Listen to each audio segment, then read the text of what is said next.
¿De dónde surgió estas ganas de escribir novela histórica? Pues de leer novela histórica, porque tuve padres que me tenían ahí el librero abierto y nosotros podemos acercarnos y leer de todo. Y sí, el hecho de que no tuviéramos freno significa que leí Los Reyes Malditos a los 10 años y leyó Claudio, que no lo recomiendo, Ok. Exacto, porque pero termino escribiendo cosas sí, como las que escribo. Azteca, leíste ajá, quizás. no, eso sí ya Ok. lo leí más tarde. Pero como mi mamá me decía, al final es cultura, no te quejes. Exacto. Y pues yo quería contar esas vidas y esas, pero de mi país. Ujú. Entonces así fue como decidí entrar a la novela histórica biográfica. Porque hay entre todas estas, mi querido Arturo, el famoso Paseo Montejo, que claro, tiene que ver con los Montejo, ¿no? Toda la parte del imperio, pero Díaz, pero Iturbide, pero Zapata, pero Villa, pero la Malitzin, pero Maximiliano. Es decir, la historia de México la podrías resumir, ¿no? Estamos con un conocedor de la historia a través de personajes. Sí, me gusta el personaje. Te gusta el personaje y lo encuadras muy bien o lo encasillas o lo dibujas en su marco histórico. Y vienen Sí. muchos porqués y vienen muchas de las respuestas que tú te das acerca de su trayectoria y de su conducta. Sí, porque intento tomar toda la vida de ellos, sobre todo lo que no conocemos a través del aula. O sea, la infancia, la intimidad, qué pasa después de su vida pública. O sea, pensemos en Porfirio Díaz, si hablamos de su infancia, si hablamos de los momentos privados, si hablamos del exilio, de sus relaciones familiares, de sus amigos, podemos entender mucho más que la pintadita que nos dan de Porfiriato Claro, en la solamente escuela. de decir era un dictador y ya, ¿no? Sí. Que estuvo 30 años en el gobierno y listo. Ahora, Hay mucho más de Porfirio Díaz, sin yo duda. siento y siempre he tenido esta sensación que se hace un sesgo y quizá esté mal. Me encantará que me digas tu opinión, Pedro. Algo que me da miedo de la novela histórica es que de pronto quien se acerca a estos personajes por primera vez o no, de pronto no sabe hasta dónde termina la ficción y dónde empieza el dato duro. Pero luego, Sí. luego pensándolo ayer, decía yo, y es tan importante saber, pues la historia oficial ya es en sí una ficción, ¿no? Sí, o sea, pero es que además yo parto de una investigación y simplemente estoy dramatizando la investigación y efectivamente hay momentos que yo tengo que poner mi creatividad, pero tiene que ser coherente con el personaje y con la época, de modo que el lector no sepa que viene directamente de un documento y que viene de mi cabeza. Entonces se va a contar una historia y bueno, al final viene bibliografía si quieren seguir investigando. Pero la idea es dramatizar una investigación. Tiene que haber algo, o sea, tengo que pasar meses investigando al personaje, diagramando datos y todo para convertir el dato frío en una historia. Está fantástico porque es probable que así haya sucedido. Es Sí. posible. Está dentro del mundo del quizás, ¿no? Así fue. Y luego me quedaba pensando yo que no es tan importante saber las minucias de la historia, ¿no? Por ejemplo, ayer yo estoy empezando a leer un libro tuyo que se llama El Ocaso del Águila. Ah, ¿Ocaso del sí, Águila se llama? Ocaso, sí. sí. Que son los últimos justamente años de Porfirio, la entrada, no sé hasta dónde llegará porque acabo de arrancar la novela, pero cuando sube Madero y todo este asunto. Hay ahí una historia fascinante que nos han contado de mil maneras, Pedro. ¿Cómo decidir dónde va la novela? Porque solo si escoges la decena trágica, tienes para escribir 4 tomos. Sí, pero también entiendo que el lector se va a aburrir si le pongo esos 4 tomos, entonces tengo que hacer la historia emocionante. ¿Ok? Sí.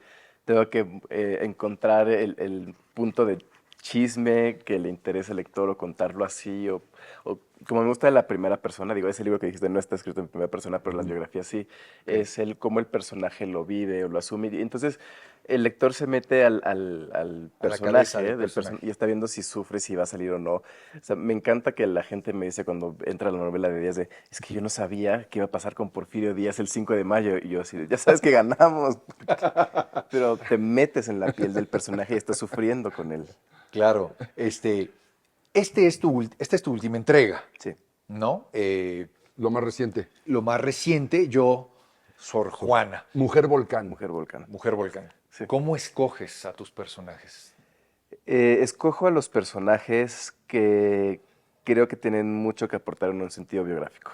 O sea, Porfirio Díaz que es el primero, pues tiene la parte militar y la parte de política, tiene una vida muy larga y tiene mucho que aportar. En un sentido biográfico, vive 84 años. A Iturbide, como lo fuimos borrando de la historia, dije, aquí hay algo que contar. Sobre todo en la guerra, porque él está toda la guerra de independencia, cuando da el cambio a la mitad de la guerra y pasa de ser realista a ser insurgente y negocia al final la independencia. A Zapata lo puse porque quería el lado B del Porfiriato. Porque el tema de escribir novela biográfica en primera persona es que pues, los personajes no son parciales, ¿no? Se están justificando. Entonces necesitaba hacer el contrapeso a la historia de Porfirio Díaz y mostrar el lado feo del Porfiriato y el inicio de la revolución. A Malintzin porque quería una perspectiva femenina de la conquista y hablar de las mujeres en ese momento. Que lamentablemente no ha cambiado mucho, ¿no? La situación. No, pero al menos hay historias ahí que no se habían contado. Correcto. A Maximiliano porque tenía muchas ganas de escribir a Maximiliano desde hace tiempo y como que ya me atreví. Y que tenemos una visión bastante corta de Maximiliano, Sí. cuando en realidad era un hombre, un humanista, ¿no? Un hombre Como que... corto fue su periodo de este imperio, ¿no? De 3 acuerdo, y de años. pronto es mucho más escandalosa la historia de Carlota y todo lo que está sucediendo en Europa en ese momento de lo que realmente pasa en México. Sí, pero además con Maximiliano quería que dejáramos de verlo como al pobrecito que le engañamos y no supo que vino y lo matamos, Ajá. que no corresponde a la realidad. Cuéntame Claro. una cosa, ahora que tocaste el tema de Maximiliano, que me parece interesante. Se sabe que Maximiliano era, al igual que Juárez, masón. Ese es un mito porque no era masón, no hay un documento que pruebe que era masón. Asumimos que era masón porque muchos políticos lo eran. Qué Eh, interesante. Toda esta investigación que se hace y toda esta, tú me lo dirás mejor que nadie, este mito alrededor de la muerte, Sí. que si en efecto lo mataron o no lo mataron, porque se supone que un masón no puede matar a otro masón. Sí, pero sí sabemos que lo mataron porque tenemos el testimonio de los médicos que lo embalsamaron.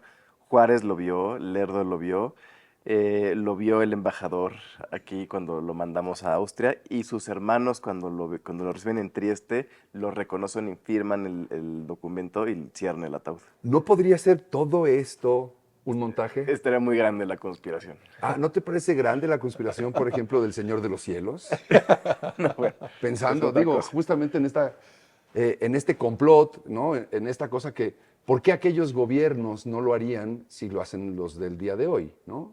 Desaparecer a alguien que en realidad, a mí me gusta pensar en la ficción, me gusta ficcionarlo y decir, bueno, es que la historia en realidad no fue así, fue asado, porque tiempo después se encontraron un cadáver y huesos y no sé qué por ahí por Guatemala, Sí, donde se supone de que justo armas. que son los restos de Maximiliano. No, pero a Maximiliano sí lo matamos. Además tenemos las Ok. fotos del cuerpo y Ok. tenemos la máscara mortuaria. Es como, ok. es como pensar que no mataron al Che, ¿no? Es como, hay demasiada evidencia. Sí. Es como pensar que Pedro Infante está vivo. Pedro Infante no ha muerto, O ¿no? Juan Gabriel. Sí, pues tampoco. ¿no? Esos son inmortales. ¿Por qué Maximiliano no? No, bueno, me queda claro. De todos estos personajes a los cuales tienes muy claramente identificados y que los conoces porque te has sentado a comer con ellos, has dormido con ellos, los has visto bañarse, los has visto en sus reuniones más privadas, has abierto la puerta del voyerismo o la ventana del voyerismo al pasado y has sido un espectador de lo que sucedió. Digo, nadie más sumergido para la vida de estos personajes que tú. ¿Cuál es el que más te llama la atención, el que más te fascina, el que más te gusta? Porfirio Díaz. Además llevo 15 años siendo Porfirio Díaz en Twitter. Entonces, Claro, yo por eso supe Sí. de ti. Hay que decir que esa cuenta es muy famosa. A raíz de este libro, Yo Díaz, ¿no? no, se hizo famosa antes. Antes, Sí, porque la cuenta la abrí en el 2010 y el libro de Porfirio es del 17. ¿no? Justamente. Pero ese libro fue un bestseller. O Sí. sigue siendo. Sigue siendo. Sigue siendo. Estás hablando con un Conocedor. bookster, ¿no? Sí, Entonces, sí. exacto, un bookstar. claro.